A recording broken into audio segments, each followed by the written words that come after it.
Hello everyone, welcome to my channel Chemistry Zone by Silky Agrawal. Today's topic is chemical potential which is taken from Physical Chemistry MSc second semester Chemistry. आज हम discuss करेंगे chemical potential जो कि physical chemistry का topic है, जिसमें सबसे first discuss करेंगे सिनॉप्सिस की हमको पढ़ना क्या है। तो इंट्रोडक्शन केमिकल पोटेंशियल का, Gibbs Duhem equation, variation equation, effect on chemical potential जो कि एक प्रेशर का इफ़ेक्ट पढ़ेंगे, एक टेम्परेचर का, कंक्लूजन एंड रेफरेंस। सबसे पहले डिस्कस करेंगे कि केमिकल पोटेंशियल क्या होता है। तो केमिकल पोटेंशियल जो है ना वो MSc second semester chemistry physical chemistry का टॉपिक है।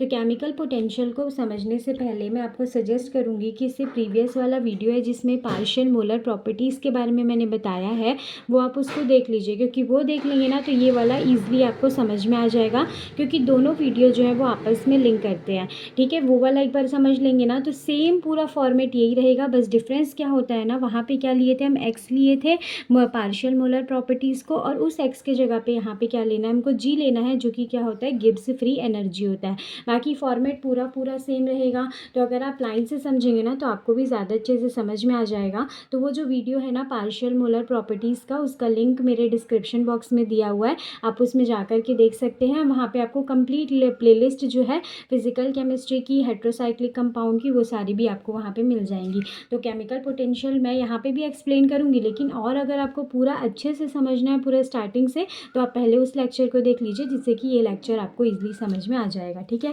तब यहाँ पे केमिकल पोटेंशियल होता क्या है।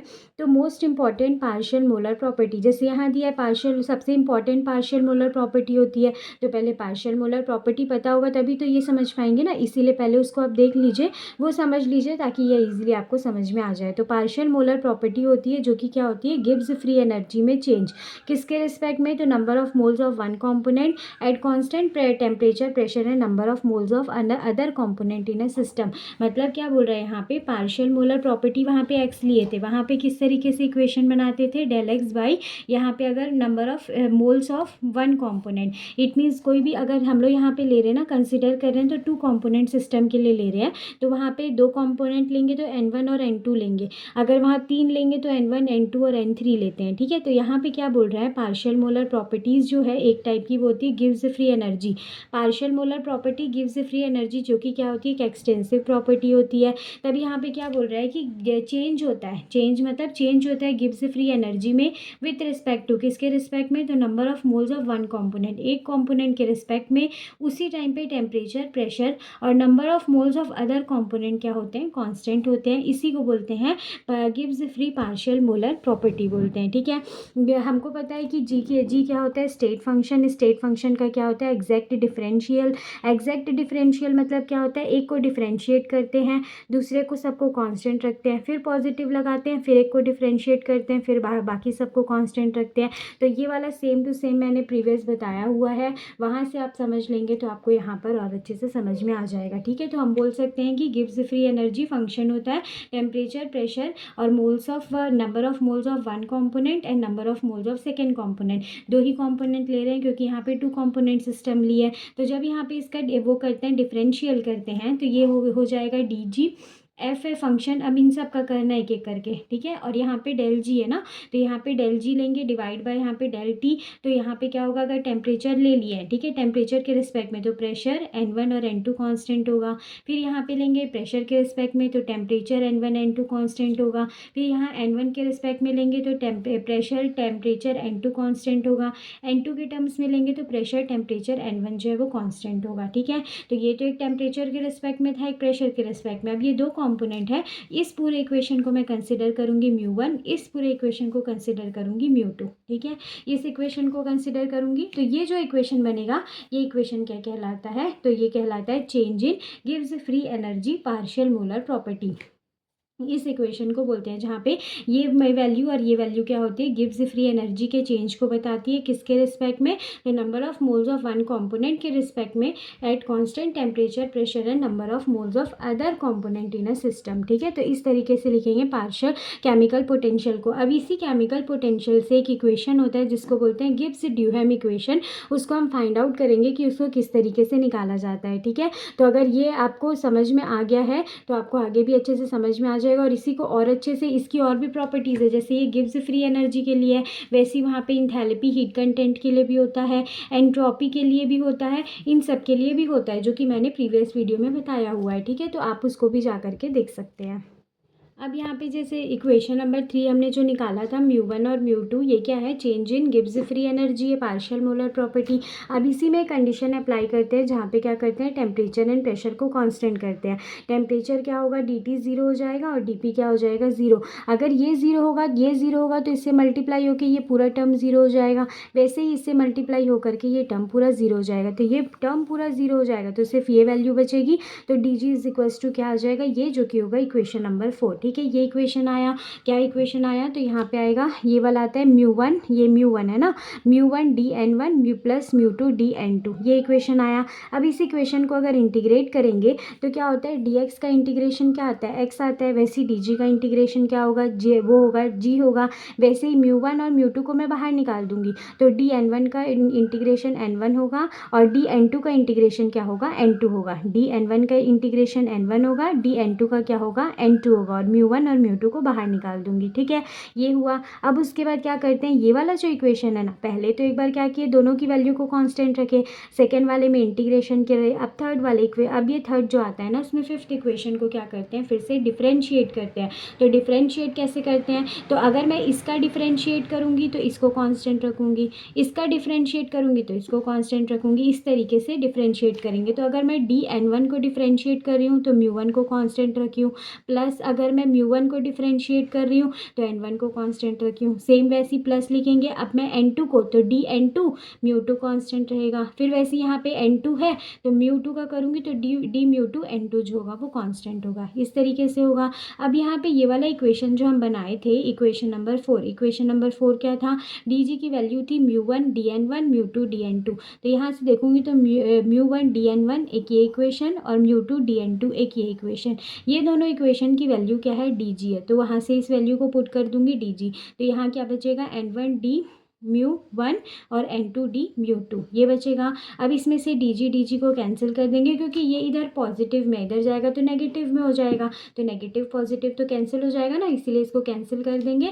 तो यहाँ पे क्या आएगा, 0 0 is equals to n1 mu 1 mu n1 d mu 1 n2 d mu 2। ये इक्वेशन जो होता है इसको बोलते हैं गिब्स ड्यूहेम इक्वेशन। और ये इक्वेशन किससे बनता है, तो गिब्स फ्री एनर्जी का जो पार्शियल मोलर प्रॉपर्टीज़ होता है, पहले उसके फॉर्मूला को डिराइव करते हैं। उसके फॉर्मूला को डिराइव करेंगे, टेम्परेचर एंड प्रेशर को कांस्टेंट रखेंगे, फिर एक बार इंटीग्रेशन करेंगे, एक बार डिफरेंशिएशन करेंगे, फिर इस इक्वेशन को पुट करेंगे, तो ये जो इक्वेशन बनता है इसको बोलते हैं गिब्स ड्यूहेम इक्वेशन।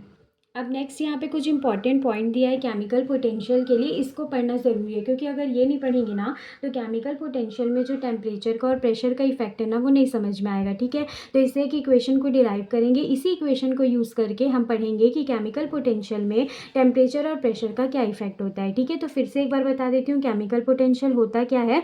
तो केमिकल पोटेंशियल क्या होता है, चेंज होता है गिब्स फ्री एनर्जी में। ठीक है, विथ रिस्पेक्ट टू किसके रिस्पेक्ट में होगा, तो ni मतलब number of moles of one component, और किस कंडीशन में, तो टेम्परेचर, प्रेशर और number of moles of another component क्या होंगे, कांस्टेंट होंगे, उसको बोलते हैं केमिकल पोटेंशियल।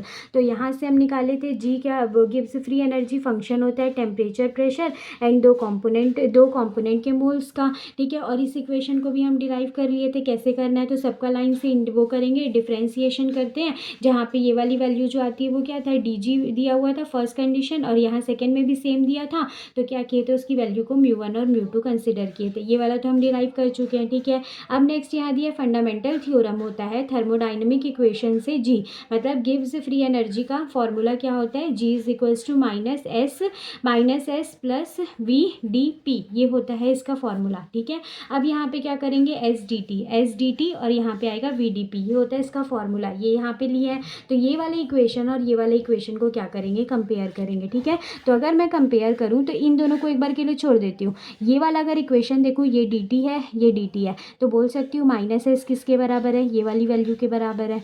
वैसे ही अगर इन दोनों को देखूंगी तो dp और dp को अगर छोड़ दूँ तो बोल सकती हूँ v जो है वो किसके बराबर होगा, इसके बराबर। तो यहाँ लिख सकती हूँ minus S is equals to del G by del T pressure N1 N2। वैसे ही यहाँ पे लिख सकती हूँ v is equals to del G by del P temperature N1 and N2, इस तरीके से लिखूंगी। अब इसको लिखने के बाद ये वाली वैल्यू को यहाँ पे पुट कर दूंगी। तो ये जो इक्वेशन फॉर्म हुआ है ना, इस इक्वेशन को बोलते हैं वेरिएशन इक्वेशन, ये जो पर्टिकुलर इक्वेशन हुआ है। तो यहाँ पे क्या हो गया, S मतलब एंट्रोपी, V मतलब क्या हो गया, वॉल्यूम। लेकिन हमको किसके इफेक्ट को बताना है, टेम्परेचर एंड प्रेशर। तो इसी दोनों इक्वेशन को हम यूज़ करके केमिकल पोटेंशियल के लिए क्या करेंगे, उसका इफेक्ट को बताएंगे कि केमिकल पोटेंशियल में टेम्परेचर एंड प्रेशर का क्या इफेक्ट होता है।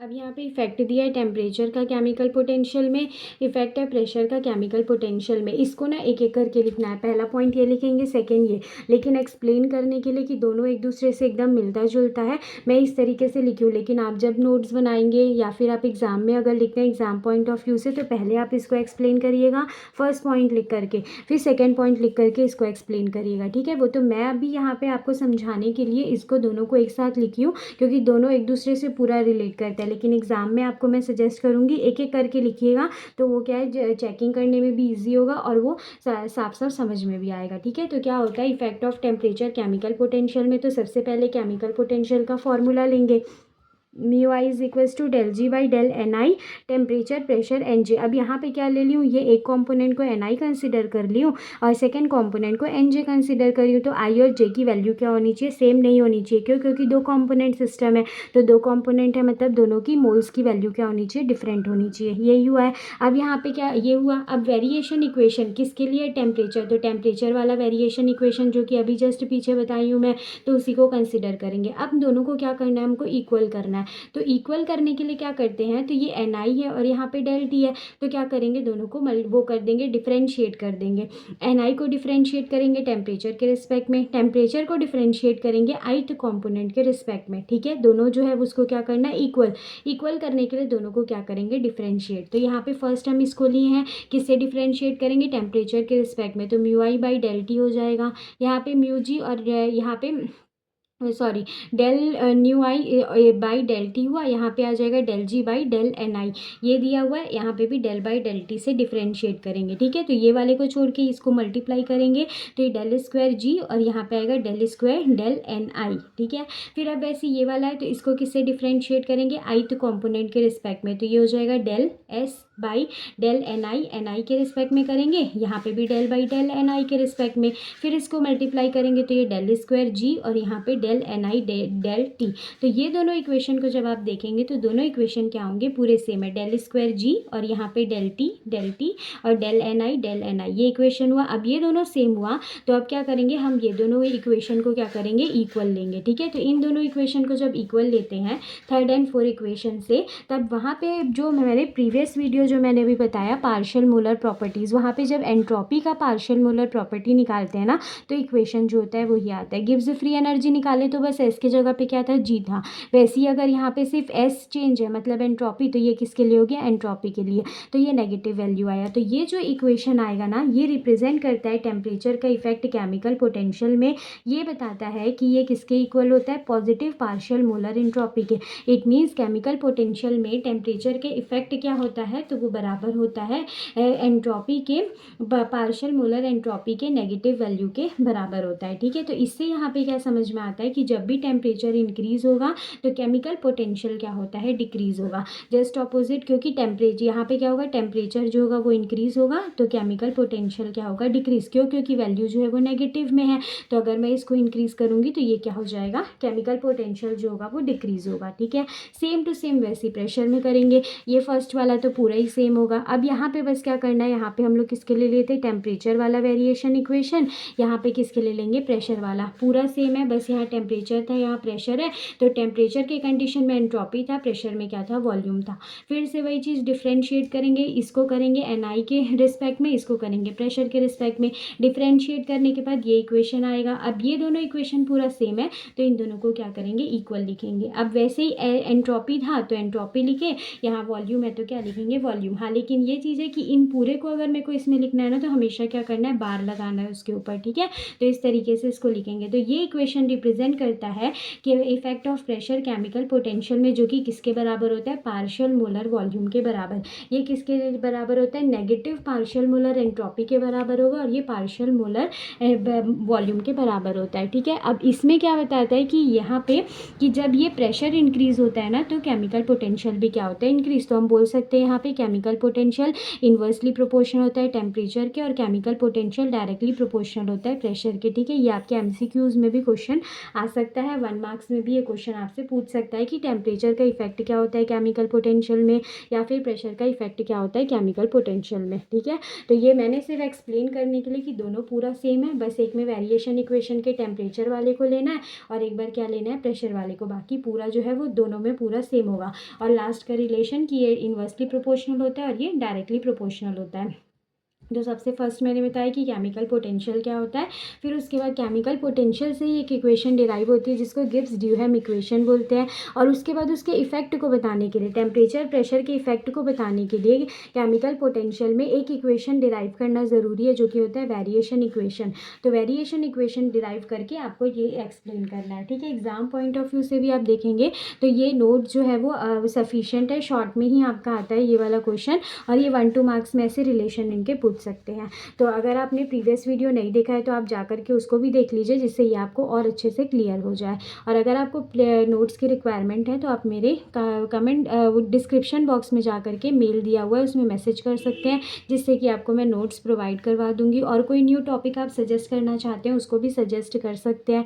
और बाकी भी वीडियोज़ जो है फिजिकल केमिस्ट्री के, वो मेरे चैनल में प्लेलिस्ट में आप जाकर के देख सकते हैं, वहाँ से भी आपको काफ़ी सारी वीडियोज़ मिल जाएंगी, जिसमें आपको सब में प्रॉपर हैंड रिटन जो है नोट्स के फॉर्म में मिलेगा, एक्सप्लेनेशन भी मिला है और मिलेगा, और एग्जाम पॉइंट ऑफ व्यू से भी आपको पूरा हैंड रिटन नोट्स के फॉर्म में वो मिल जाएगा।